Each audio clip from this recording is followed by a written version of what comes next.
ओम नमः शिवाय, ओम नमः शिवाय, ओम नमः शिवाय। मैं आपको शिव पुराण की कथा सुना रहा हूँ। शिव पुराण में कथा, शिवलोक में शिव जी अपने नंदिकेश्वर गण को कथा सुना रहे हैं, ब्रह्मलोक में ब्रह्मा जी नारद को सुना रहे हैं, और प्रयागराज में सूत जी 88,000 संतों को कथा सुना रहे हैं।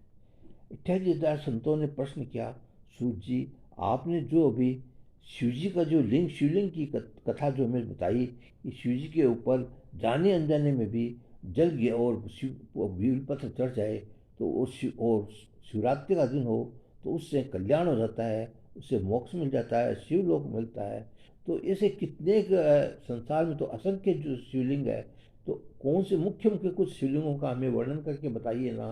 तो सूर्य जी ने कहा कि हाँ हे ऋषियों, आपने जो कहा वो सत्य है।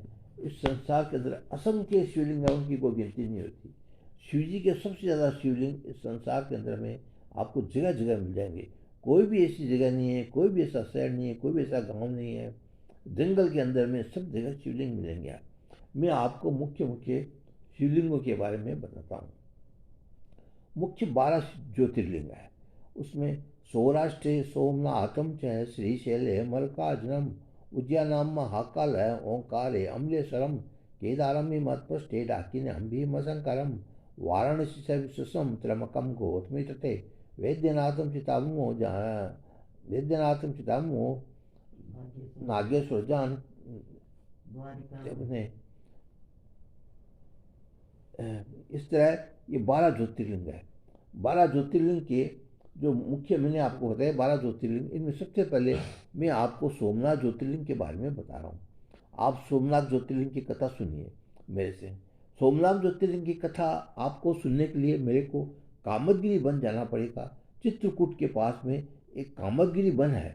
वहाँ पर अत्रि ऋषि एवं अनुसुईया दोनों, ऋषि और ऋषि की पत्नी अनुसुईया दोनों तपस्या करते थे, और वहाँ पर वहाँ के आसपास के छात्र आते थे, उनको पढ़ाते थे और थोड़ी बहुत खेती करते थे, अपनी उस तरह से अपनी आजीविका चला लेते थे। एक समय की बात है कि वहाँ पर अकाल पड़ गया, और अकाल भी पड़ा तो 100 वर्ष का अकाल, इतना जबरदस्त अकाल पड़ा कि सब जगह पानी वानी और फूल पत्ते कब के सूख गए, पेड़ पौधे जल गए, और जो गाँव से जो बच्चे आते थे पढ़ने के लिए वो भी सब अपने अपने में गाँव चले गए। अकाल में वहाँ पर क्या है, पानी पीने को नहीं है और पेड़ पौधे सब सूख गए।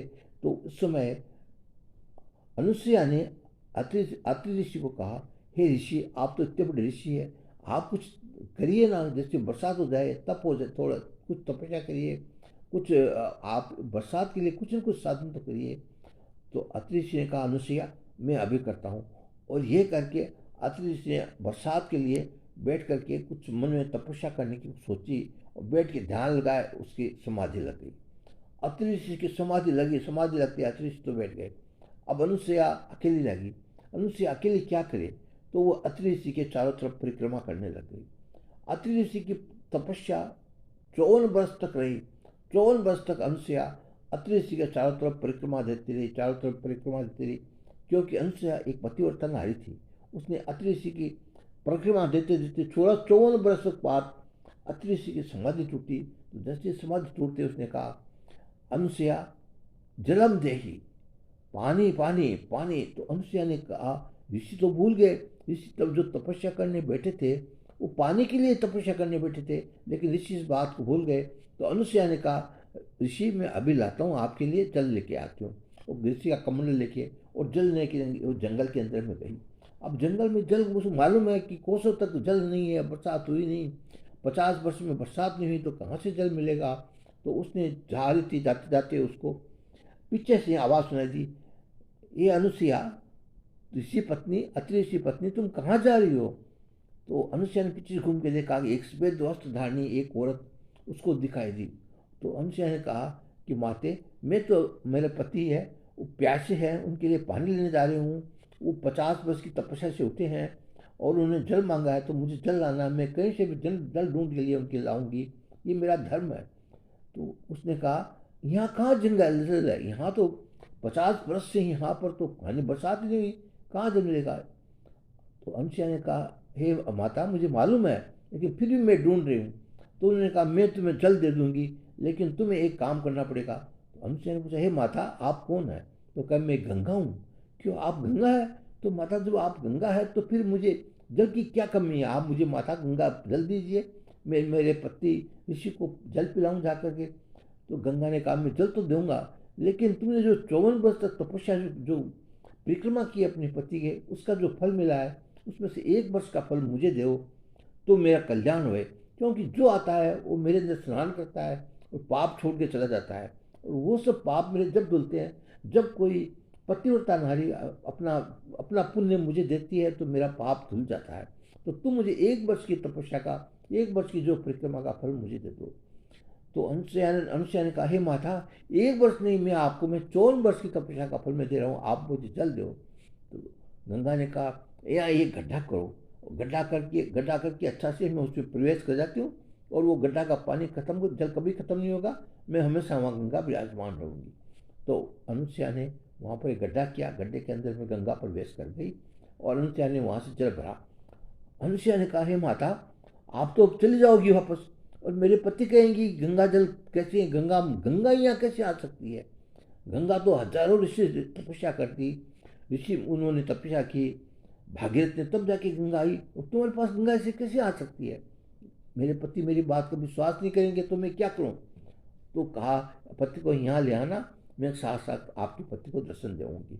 तो अनुसुईया जल लेके गई और जाके अत्रि ऋषि को जल पिलाया। अत्रि ऋषि ने जल पी के जैसे अत्रि ऋषि तृप्त हुआ, उसने कहा अनुसुईया तू जल कहाँ से लाई?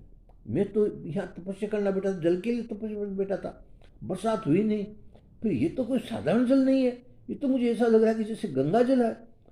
तो अनुसुईया ने कहा हाँ ऋषि, ये गंगा जल ही है, और गंगा मैया ने मुझे दर्शन दिए है, और गंगा मैया ने कहा मैंने यही जल दिया। बोला गंगा जल, गंगा ने दर्शन दिए? असंभव, हजारों वर्ष तपस्या की भागीरथ ने तब गंगा को लेके आया, और तुम्हें गंगा ने से दर्शन दिए? क्यों? ये मैं जानती थी कि आप मेरी बात को नहीं मानेंगे, इसलिए मैं गंगा मैया को कह के आई हूँ कि वो वहाँ पर रहेगी, आप चलिए मैं आपको भी गंगा मैया के दर्शन करा देता हूँ। तो अत्रि ऋषि को लेकर के अनुसुईया गंगा के पास आई और गंगा के दर्शन किया, और उन्होंने हाथ जुड़े और उसने महादेव से प्रार्थना की हे महादेव, जब गंगा यहाँ आ गई तो आप भी यहाँ पर एक एक एक एक छोटे से एक शिवलिंग के रूप में आप यहाँ पर प्रकट हो जाइए। तो उस समय महादेव भी वहाँ आ गया, महादेव एक शिवलिंग के रूप में प्रकट हो गया, उसने अपना तेजोमय स्वरूप डाला, और उस जो महादेव का नाम पड़ा अत्रेश्वर महादेव के नाम से वो महादेव जाना जाता है, और उसकी पूजा वहाँ पर अत्रि ऋषि ने की, और वहाँ पर गंगा आ गई। अब आगे कहानी यह है कि अत्रि ऋषि और अनुसुईया के 3 पुत्र थे, दत्तात्रेय, दुर्वासा और चंद्रमा। 3 पुत्र उनके थे। उनमें चंद्रमा सबसे छोटा था, और चंद्रमा बड़ी वहाँ पर आसपास के एरिया में सबकी सेवा करता था। चंद्रमा, और वहाँ पर प्रजापति दक्ष के 27 कन्याएं थी, उसमें रोहिणी सबसे बड़ी थी और बाकी सब छोटी थी। और तो चंद्रमा भी जहाँ सेवा करता था वहाँ पर रोहिणी भी जाती थी, वो भी सेवा करती थी। दोनों एक दूसरे को देख के बड़े प्रसन्न होते थे, तो दोनों ने ऐसा निश्चय किया कि अपन दोनों विवाह शादी कर ले। तो विवाह करने के लिए दोनों ने अपने पिता से आज्ञा मांगी। तो चंद्रमा, तो प्रजापति दक्ष वहाँ पर ऋषि अत्रि के पास गया, कहा कि मेरी लड़कियाँ 27 कन्याएं हैं, उनका मैं विवाह चंद्रमा के साथ करना चाहता हूँ। तो अत्रि ऋषि ने कहा कि मेरे चंद्रमा के साथ 27 कन्याएं? हाँ, रोहिणी चंद्रमा से प्यार करती है, लेकिन मैं रोहिणी का वहीं विवाह करूँगा जहाँ मेरी सब कन्याओं का विवाह एक साथ होगा।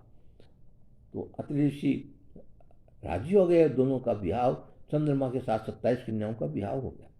तो अत्रि ऋषि ने अपने तपोबल से 27 अलग अलग भवन बना दिए जिसमें सब रहने लग गए।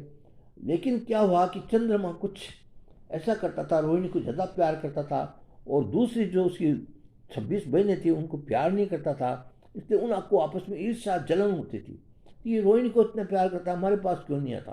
तो उन्होंने अपने पिता को आके कहा ये प्रजापति दक्ष, ये चंद्रमा है, रोहिणी को तो प्यार करता है लेकिन हमारे पास नहीं आता, हमें प्यार नहीं करता। तो प्रजापति दक्ष ने उसको बुलाया चंद्रमा को, देखो चंद्रमा सबसे बराबर प्यार करो, सबके पास बराबर जाओ। तो चंद्रमा को समझाया, चंद्रमा समझ गया, लेकिन फिर भी चंद्रमा नहीं माना, फिर भी वो रोहिणी को प्यार करता था। तो फिर उसे दोबारा प्रजापति दक्ष ने बुलाया और उसने कहा तुम नहीं मान रहे हो मेरी बात को। तो उसको गुस्सा आ गया प्रजापति दक्ष को, गुस्से में उन्होंने चंद्रमा को श्राप दे दिया, जाओ तेरे 6 लोग हो जाए। और अब जैसे ही श्राप दिया से रोहिणी और उन सब बहनें कहने लगी, हे पिताजी, आपने ये क्या किया? आपको श्राप देने के लिए थोड़ी कहा था, आपको समझाने के लिए कहा था, लेकिन आपने तो श्राप दे दिया इसको। अब वो चंद्रमा आया वापस, वापस आके अत्रि ऋषि को बोला कि ऐसे उन्होंने श्राप दे दिया। सब ऋषि मुनि वहाँ इकट्ठे हुए। भाई जब श्राप लग गया तो श्राप दूर कैसे हुए? तो सब ऋषियों ने एक तय किया कि इस श्राप तभी दूर हो सकता है कि महादेव महामृत्युंजय का मंत्र 10 करोड़ 6 महीने के अंदर में कोई मंत्र जपे, तो ये जो श्राप है जो लगा है चंद्रमा को, दूर हो सकता है। तो सब लोग वहाँ पर गए, समुद्र के किनारे पर जाकर के, और कहा कि एक चंद्रमा अकेला 10 करोड़ मंत्र 6 महीने में नहीं जप सकता। तो सब ऋषि मुनियों ने कहा कि हम मंत्र जपेंगे, और जप करके उसका जो फल होगा वो शाम को चंद्रमा को अर्पण कर देंगे। तो प्रवास क्षेत्र में सब लोग बैठ गए और मंत्र जपने लगे महामृत्युंजय का। ओम त्र्यंबकम यजामहे सुगंधिम पुष्टिवर्धनम उर्वारुकमिव बंधनान् मृत्योर्मुक्षीयमामृतात्। ओम त्र्यंबकम यजामहे सुगंधिम पुष्टिवर्धनम उर्वारुकमिव बंधनान् मृत्योर्मुक्षीयमामृतात्। और शाम तक जितने जप होते ना, वो सब चंद्रमा को सब अपने संकल्प से दे देते चंद्रमा को। इस तरह 6 महीने के अंदर में 10 करोड़ महामृत्युंजय का जप पूरे हुए। और जैसे ही मंत्र पूरे हुए, से महात्मा जैसे महादेव प्रकटे, हो चंद्रमा मांगो मांगो चंद्रमा, मैं तुमसे बहुत खुश हूँ। चंद्रमा ने कहा, हे महादेव, मैं क्या मांगू? मेरे को उन्होंने श्राप दे दिया प्रजापति दक्ष ने कि 6 रोग हो जाए। तो महादेव ने कहा कि चंद्रमा, तूने वहाँ पर उनके साथ अच्छा व्यवहार नहीं किया, रोहिणी को प्यार करता था, उनकी बहनों को प्यार नहीं करता था, इसलिए उसने श्राप दिया। अब श्राप का तो कुछ नहीं हो सकता, लेकिन एक काम हो सकता है, 15 दिन तेरे ये रोग घटेगा, 15 दिन रोग बढ़ेगा, 15 दिन ये चलेगा ऐसे। तो चंद्रमा और सब वहाँ पर कहा, महादेव जब आप यहाँ आए हैं तो आप यहाँ प्रवास क्षेत्र में आप अपना एक दिव्य स्वरूप यहाँ पर धारण कर लीजिए और एक ज्योतिर्मय स्वरूप में प्रकट हो जाइए। तो वहाँ पर महादेव एक ज्योतिर्मय स्वरूप में प्रकट हो गए, और उसी का नाम सोमनाथ कहते हैं। बोलो सोमनाथ महादेव की जय। जो सोमनाथ के दर्शन से, पूजा अर्चना से कोई भी शरीर पर रोग होता है वो सब ठीक हो जाता है। और जो सोमनाथ की कथा सुनता है उसको सोमनाथ के दर्शन के फल प्राप्त होता है। और इस तरह चंद्रमा वहाँ पर सभी ऋषि मुनि वहाँ पर शंकर भगवान की प्रार्थना की, और वहाँ पर जो महादेव जो शिवलिंग हुआ उसकी पूजा की। ये सोमनाथ की कथा जो मैंने आपको सुनाई, इसके बाद अगले कथा में आपको कल सुनाऊंगा। तब तक के लिए ओम नमः शिवाय, ओम नमः शिवाय, ओम नमः शिवाय, ओम नमः शिवाय।